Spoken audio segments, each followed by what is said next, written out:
ஏமா? ஏங்க என்ன பண்றீங்க? சும்மாதாப்பா இருக்கிறேன். என்ன வேணுப்பா? ஏங்க இன்னைக்கு என்னத்த டிப்ஸ்? இந்த குழந்தைகளுக்கு 2 வைத்தியம் சொல்லலான்னு இருக்கிறேன். சரித்த.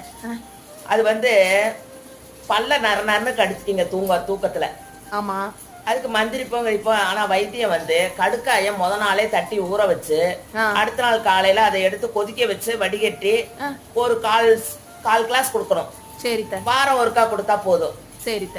அதுக்கப்புறம் குடல் புழு, வயிற்றுல குழந்தைகளுக்கு புழு வரும். அத அதுக்கு மருந்தெல்லாம் குடிப்போம். ஆனா நாட்டு வைத்தியத்துல கொட்டைப்பாக்க நல்லா சந்தனமாட்டம் அரைச்சுக்கணும். சந்தனமாட்டம் அரைச்சு தண்ணியில கலந்து கொடுக்கணும். வயசுக்கு ஏத்த மாதிரி 1 வயசா 2 வயசா அப்படி கொஞ்சம் அது கம்மி பண்ணலாம், அதிகப்படுத்தலாம். அதுபடி கொடுக்கணும். அது வாரம் ஒரு முறை கொடுக்கணும். உடனே அந்த புழுவெல்லாம் அன்னைக்கே வந்துடும் வயிற்றுல இருந்து. ரொம்பவே சூப்பரான டிப்ஸ் தான். இதே மாதிரி ஒரு நல்ல டிப்ஸ்ல பாப்போம். நன்றி, வணக்கம்.